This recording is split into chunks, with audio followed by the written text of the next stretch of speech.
Hi everyone, आज हम लोग स्टार्ट करेंगे राइबोसोम। ठीक है, राइबोसोम को डिस्कवर किसने किया था? Discovered by pallid. कब किए थे? 1955 1955 में। ठीक है, यही टर्म भी दिए थे, गिवन टर्म। कौन, क्या टर्म दिए थे? राइबोसोम। कौन? पैलेड साहब। ठीक है, चलिए, ये मेम्ब्रेनलेस ऑर्गेनल होता है, इसके ऊपर कोई मेम्ब्रेन नहीं होता, इसलिए प्रोकैरियोट में भी पाया जाता है। ठीक है, स्मॉलेस्ट ऑर्गन होता है ये पूरे सेल का, और निगेटिवली चार्ज होता है। इस पे कौन सा चार्ज होता है? Negatively charge organ. ठीक है, ये कहाँ पाया जाता है? फाउंड इन प्रोकैरियोटिक सेल और यूकैरियोटिक सेल, दोनों में पाया जाता है। बस फर्क इतना होता है कि प्रोकैरियोटिक सेल में केवल और केवल 70S का पाया जाता है, और यूकैरियोटिक सेल में दोनों पाया जाता है, 70S और 80S दोनों। ठीक है, चलिए, एस क्या है? सेडबर्ग यूनिट। अभी मेजरमेंट देखेंगे तो हम लोग देख लेंगे। ये भी सिर्फ साइटोप्लाज्म में पाया जाता है और कहीं नहीं। ये भी इसके साइटोप्लाज्म में 70S का, इसके साइटोप्लाज्म में 80S का, और इसमें 70S जो होता है वो माइटोकॉन्ड्रिया, क्लोरोप्लास्ट और क्रोमोप्लास्ट के अंदर पाया जाता है। ठीक है, चलिए, ये फ्री इन साइटोप्लाज्म में होता है और एसोसिएटेड विद प्लाज्मा मेम्ब्रेन, जैसे है नहीं है। तो यहाँ तो हो गया इसका क्रोमोसोम सब, और प्लाज्मा मेम्ब्रेन से भी एसोसिएटेड होता है और साइटोप्लाज्म में भी होता है। कितना है इसका? 70S। ठीक है, चलिए, इसमें कहाँ होता है? साइटोप्लाज्म में भी होता है। कितना इसका? इसके साइटोप्लाज्म में जो होगा, कितना इसका होगा? 80S का। ठीक है, और माइटोकॉन्ड्रिया के अंदर जो होगा वो, या क्लोरोप्लास्ट या क्रोमोप्लास्ट के अंदर, वो होगा 70S। ठीक है, चलिए, bound on membrane of endoplasmic reticulum, rough endoplasmic reticulum. Nucleus के बाद जो रफ एंडोप्लाज्मिक रेटिकुलम होता है उस पर भी तो होता है ये। ठीक है, वहां पढ़ाए थे। चलिए, और उसके बाद 70, यहाँ क्या पाया जाता है? 80S। अब इधर जो देख रहे हैं यहाँ पाया जाता है 70S। क्या क्या? इनसाइड किसके? माइटोकॉन्ड्रिया के, क्लोरोप्लास्ट के, क्रोमोप्लास्ट के। ठीक है, मेजरमेंट देखिए अब। ठीक है, मेजरमेंट किसका? राइबोसोम का। ठीक है, पहली बार किसने परफॉर्म किया था? स्वीडबर्ग, साइंटिस्ट का नाम है। ठीक है, इन्हीं के नाम पे यूनिट भी है। ठीक है, चलिए, एस का मतलब क्या? एस लिखते हैं ना, 70S 80S। एस का मतलब क्या होता है? सेडिमेंटेशन कोफिशिएंट या सेडबर्ग यूनिट। ठीक है, सेडबर्ग यूनिट याद रखिएगा। चलिए, इसको जो हम एस जो निकालते हैं, 70S होगा 80S होगा, कैसे निकालते हैं? सेंट्रीफ्यूगल फील्ड से। कैसे? By centrifugal field. उसमें हम लोग किस चीज के आधार पे? साइज, मॉलिक्यूलर वेट और डेंसिटी के आधार पे सेंट्रीफ्यूगल फोर्स करते हैं, तो अपने आप दिख जाता है। ठीक है, चलिए, अगर एस का वैल्यू ज्यादा है, इसका मतलब उसका साइज बड़ा है। ठीक है, साइज बड़ा है, मॉलिक्यूलर वेट ज्यादा है, डेंसिटी ज्यादा है। ठीक है, चलिए, और कम है तो फिर ये सब कम है। ठीक है, इतना समझ आ गया। चलिए, सेडिमेंटेशन में क्या करते हैं? एक ट्यूब लेते हैं, ऐसा ट्यूब लिए, यहाँ पे एक डंडा फंसा दिया और इसको घुमाते हैं ऐसे। ठीक है, इसको ऐसे घुमाते हैं, तो घुमाएंगे तो जो भारी रहेगा वो पीछे चला जाएगा।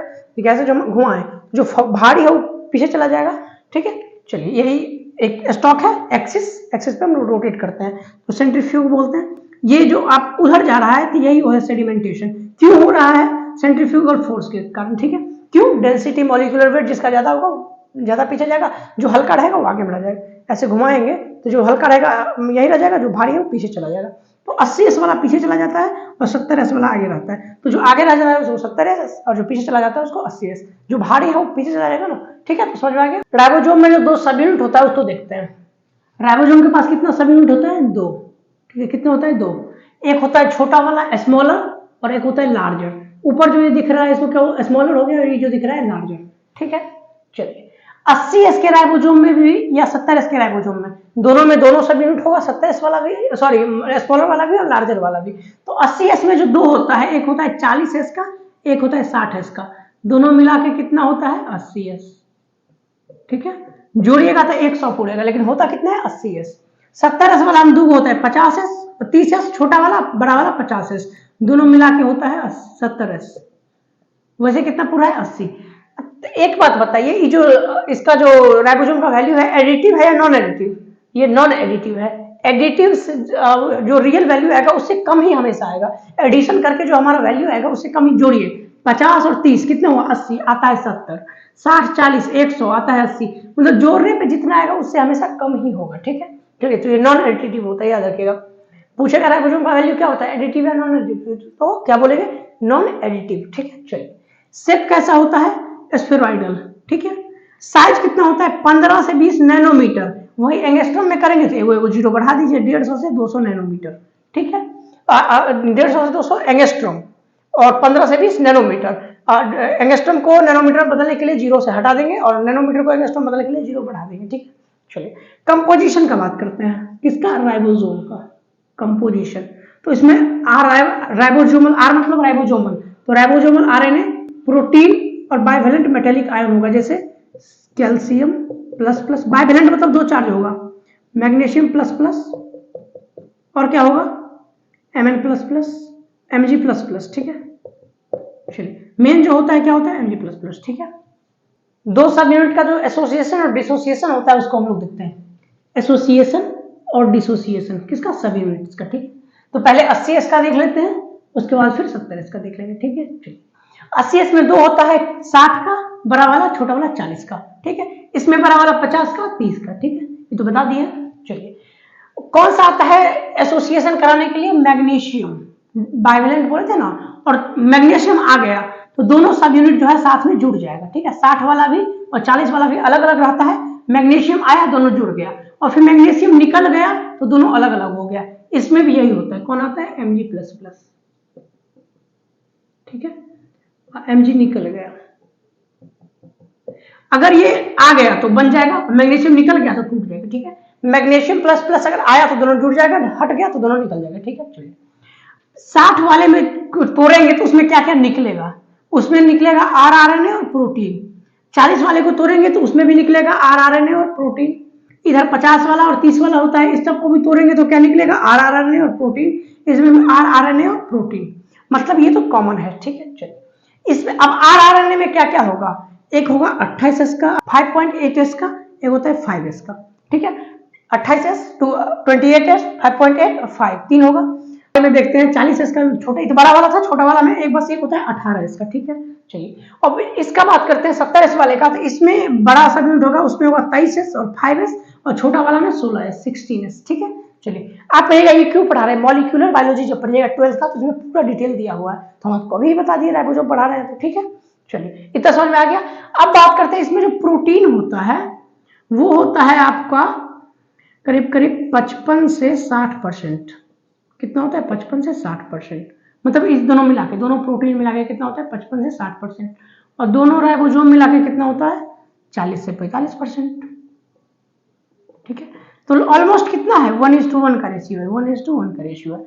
इसमें बात करते हैं तो प्रोटीन जो होता है मात्र 35 से 40% होता है, कितना होता है 35 से 40%, और राइबोसोमल RNA कितना होता है, ये आपका होता है कितना बच गया 65 से 60%, हाँ 60 से 65%, कितना होता है 60 से 65%, ठीक है।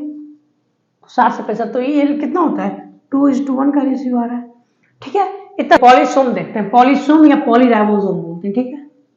चलिए एक से ज्यादा जब राइबोसोम कनेक्टेड होगा सिंगल mRNA से तो उसी को बोलेंगे पॉलीसोम या पॉलीराइबोसोम। देखिए एक mRNA है, ये जो सीधा लकीर दिख रहा है ये पूरा ये mRNA है, बहुत सारा राइबोसोम है, देखिए सिंगल लाइन है और उसपे वो बहुत सारा राइबोसोम है, ये भी है, तो ये क्या है mRNA, क्या है ये mRNA, ये डंडा जैसा दिख रहा है ये mRNA, ये बनता कहाँ है न्यूक्लियस में, DNA से RNA बनता है ना वही RNA है, ठीक है। तो RNA का भी बहुत सा टाइप होता है, तो ये mRNA है, ठीक है। चलिए ये दो टाइप का होता है, एक फ्री पॉलीराइबोसोम होता है, एक बाउंडेड होता है, ठीक है। चलिए फ्री वाला जो होता है वो साइटोप्लाज्म में ऐसे ही घूमता रहता है, बाउंडेड वाला कहाँ होता है इंडोप्लाज्मिक रेटिकुलम के आउटर सरफेस पे, रफ एंडोप्लाज्मिक रेटिकुलम, ठीक है, outer surface of membrane of rough endoplasmic reticulum, देखिए बाहर से है। चलिए इसका पहले इसका काम देख लीजिए, ये देखिए फ्री है वो मेम्ब्रेन रफ एंडोप्लाज्मिक रेटिकुलम से जुड़ा हुआ है। चलिए इसका फंक्शन है प्रोटीन बनाना, इसका भी फंक्शन है प्रोटीन बनाना, ठीक है। चलिए ये बना के कहाँ रखता है, रिमेन्स इनसाइड द सेल, मतलब सेल के यूज के लिए, ठीक है। ये प्रोटीन बनाता है सेल के यूज के लिए, ये क्या बनाता है एक्सपोर्टेबल प्रोटीन या सेक्रेटरी प्रोटीन, मतलब बाहर भेजने, और मेम्ब्रेन प्रोटीन और लाइसोसोमल प्रोटीन, ठीक है। इतना समझ में आ गया, ये प्रोटीन बनाते हैं दोनों, काम बस फंक्शन अलग अलग हुआ है, ठीक है। ये होता है बाउंडेड और ये होता है फ्री, ठीक है। राइबोसोम का ऑरिजिन देखते हैं, ऑरिजिन मतलब होता है कि जहां से बनता है, तो राइबोसोम बनता कहां से, ठीक है, ऑरिजिन उसका, ऑरिजिन के यूकैरियोट पहले देख लेते हैं, ठीक है, फिर प्रोकैरियोट बता देंगे। 80S का राइबोसोम जो है कहाँ बनता है, ये डुअल ऑरिजिन होता है, मतलब दो बनता है, ठीक है। चलिए दो जगह बनता है, कहाँ कहाँ, न्यूक्लियस में और साइटोप्लाज्म में, ठीक है। हम लोग 80S का एग्जांपल देख लेते हैं, आगे समझ जाएगा, ठीक है। चलिए बनता कहाँ है, न्यूक्लियोलस में, ठीक है। 80S का देख लेते हैं, 70S का तो इजी है, देख लेंगे पहले 80S। न्यूक्लियोलस में, न्यूक्लियस में कहाँ कहाँ, न्यूक्लियोलस और टीलोमियर, टीलोमियर जो है क्रोमोसोम का रीजन होता है, जब क्रोमोसोम पढ़ाएंगे देख लीजिएगा, टीलोमियर बस याद रखिए, वहां पे भी हम याद दिला देंगे, ठीक है। न्यूक्लियोलस में और टीलोमियर में, और साइटोप्लाज्म में प्रोटीन बनता है, ठीक है। तो प्रोटीन का बात खत्म। अब इधर क्या क्या बनता है, न्यूक्लियोलस में RNA बनता है और टीलोमियर पे भी आरएनए बनता है। तो आरएनए का बहुत सारा टाइप था ना, तो न्यूक्लियोलस में कौन कौन सा बनता है, 28S, 18S और 5.8S, 3 को बनता है। और टेलोमेयर के पास कौन सा बनता है, 5S, बस एक ही बनता है, कौन सा, 5S। ठीक है, ये बात खत्म, ये बनाता है। ठीक है, चलिए ये बनाता है।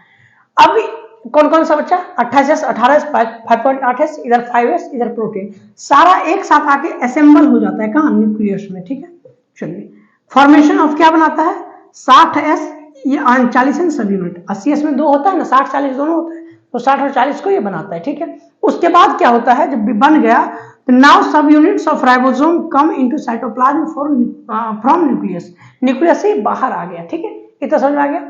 ये यूकैरियोट का बात हुआ। प्रोकैरियोट में न्यूक्लियस का कोई कॉन्सेप्ट ही नहीं होता, इसमें 70 का राइबोसोम होता है, तो साइटोप्लाज्म में ही सारा काम होगा। ठीक है, तो उसके लिए स्पेशल कुछ पढ़ना है नहीं।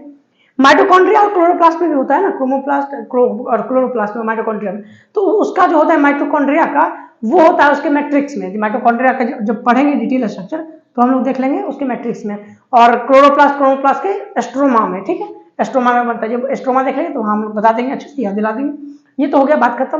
अब बात करते हैं, जब एमआरएनए जो अटैच होता है तो कौन से सब यूनिट से, जो छोटा वाला सब यूनिट से एमआरएनए अटैच होता है, ये बात याद रखिए। कौन से सब यूनिट से अटैच होता है एमआरएनए, छोटा वाला। आरआरएनए का बहुत टाइप, जैसे राइबोसोमल आरएनए है, एमआरएनए होता है, एचएनआरएनए होता है। जब हम लोग मॉलिक्यूलर बायोलॉजी पढ़ेंगे तो पूरा बताएंगे आरएनए का टाइप, सॉरी आरएनए का टाइप। तो आरआरएनए हो गया, एमआरएनए हो गया, एचएनआरएनए हो गया, सब आरएनए ही है। ठीक है,